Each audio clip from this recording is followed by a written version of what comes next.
Right, so here's the thing. I don't care about lucid dreaming anymore. But you might want to hear me out. So I've dedicated my life to this stuff. I've written one of the world's best-selling lucid dreaming books. I'm probably one of the most recognized lucid dreaming teachers, and I run this channel. But here's the thing. I don't care about lucid dreams anymore. And that's exactly why I still have them. So here's something you might relate to. Have you ever had a huge crush on someone? You know, the real butterflies in the stomach, you can't stop thinking about them. They're the best thing since sliced bread. But when you went to talk to them, you got so nervous, you overthought it so much that you said something weird or you came across like a massive potato. But then something shifts. Time passes and you stop caring as much, and the more you stop caring, suddenly that person starts to notice you, but you're all like, well, whatever. And you realize that they were just a person all along. You massively overreacted. Well, lucid dreaming's a bit like that. For a lot of people, lucid dreaming is like that crush. They want it so badly. They think about it so much. And all their trying and all their panic and all their worry when it doesn't work out, well, they're tripping themselves up. They get told to do lucid dreaming techniques, dream journals, reality checks, affirmations, intentions. And those things can work, but only if you're not strangling them with desperation. It's a bit like trying to force yourself to fall asleep by checking whether you're asleep every 5 minutes. And the truth is that lucid dreaming is no more about techniques than dating is chat chat-up lines. Both are really simple tools, something to get started with, but if you get hung up on those, you miss the bigger picture. And frankly, if you spend any time on lucid dreaming forums or communities, you'll start to notice something a little bit uncomfortable. If these were dating sites, they'd be absolutely filled with creeps. People talking endlessly about chat-up lines and techniques, about manipulating the outcome, about forcing things, and completely ignoring what matters, the relationship. They're not talking about the dreams themselves, they're not trying to understand the subtleties of the mind and to build a relationship with the sleeping brain. They're treating it like a conquest, and honestly, it's a little bit desperate. Being realistic. Dating goes wrong when you're overinvested, when you start treating a person like an object, or like a god, or a goddess, and you put them on a pedestal. And the exact same thing is true of lucid dreaming. While it's a fascinating, amazing state of mind, it's not a badge of honor, it's not going to change your life dramatically. It's wonderful, but you need to treat it realistically. The kind of person who becomes obsessed with another person or with lucid dreaming has the idea that that thing or that person is going to change their life dramatically, that they hold all the answers to their problems. But as we all know, any real relationship is as much about what you bring to it as what the other person or thing does. And that's how you need to view lucid dreaming. If anything, lucid dreaming is a neutral tool, a state of mind that can be used for almost anything. It's kind of like a blank canvas. It's the kind of artistry, the kind of creativity, the kind of person you are that you bring to the subject that makes the difference. Lucid dreaming isn't about becoming enlightened or a dream wizard or leveling up your spirituality. It's none of those things. What it's really about is you noticing the subtleties of your mind, you enjoying the journey of self-exploration, you being experimental, and you basically forming a relationship with yourself. If you're a boring, ignorant person, you'll have boring, ignorant, lucid dreams. Lucid dreams aren't going to change your life, they're simply going to be your life through a different lens.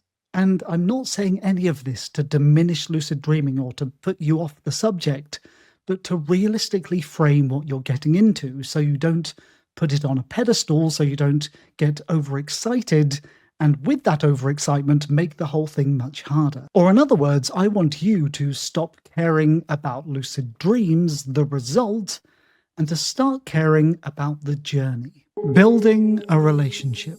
So if you think about lucid dreams as the result, you're thinking about it backwards. Because a lucid dream is actually the beginning of a journey, the beginning of a relationship. Every lucid dream is a new opportunity to learn something about your mind. And when you frame it in those terms, what you're doing here is learning about your mind, and lucid dreams are one way to do that. But when you're interested in learning about your mind, you start to do that all the time, regardless of whether you're awake or asleep. And that leads to more lucid dreams because you're engaging in metacognition, you're engaging in observation, you're starting to be someone with an open mind about what your mind does. If you think of lucid dreams as a result, then everything else you're doing is hard work to have the result. But if you think of lucid dreams as a relationship, as a way to learn, then everything you're doing to have lucid dreams is part of that learning journey. So when you're recording your dream journal, you're not doing that to have lucid dreams, you're doing that to understand your mind. When you're asking the critical question, performing a reality check, you're not doing that to have lucid dreams, you're doing that to understand your mind in that moment. This becomes about understanding rather than results-based mentality. And here's the thing. If I never had another lucid dream again, I'd not be that bothered, and I certainly wouldn't stop doing all the things I currently do to have lucid dreams, because those are as important to me as the lucid dreams themselves. When I'm questioning my reality, when I'm recording my dream journal, when I'm practicing setting intentions, when I'm learning how my mind works, all of those things are as much the reward as the lucid dreams.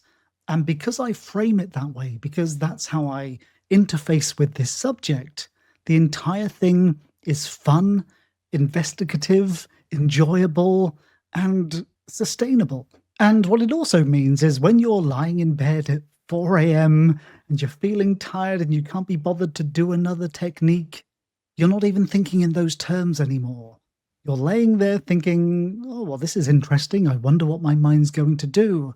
This is a really fascinating insight into my brain under these circumstances, and that leads to observation and metacognition, which leads to lucid dreams, even though you're not really trying in the same way that a Reddit or Discord obsessive is trying. I don't care. So I don't care about lucid dreams because I don't care about lucid dreams when they're framed as an interesting quirk of the mind, as a trick you can force your brain to do. That's not what this subject is. I care about lucid dreams as a lens with which to view yourself and to view the world in a more curious, more deep, more investigative way. And when you stop caring about the outcome, you start noticing what's really happening. And that's the trick behind all of this. Because lucid dreaming isn't about forcing your mind, it's about noticing your mind, about learning about your mind. And when you say, I don't care what happens, you notice what happens. And that's why it's exactly like any meaningful relationship. If you go into a relationship trying to force it to be something, you never meet the other person. You never hear the other person. But if you go in with no intentions, just allowing things to be as they are, then you observe, then you learn, then you actually bond with that person because you hear them. Lucid dreaming, as I teach it, is a means to truly see, to truly hear, to witness the universe on its terms, not to project your expectations, not to be blinded by your desires, not to trip yourself up or get frustrated when reality doesn't bend to your will. And I really don't mean that in some high-minded, pretentious way. I mean it in a real way.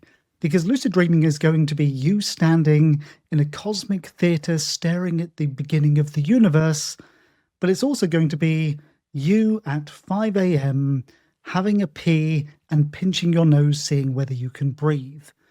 Reality is both grandiose and incredibly mundane and awkward.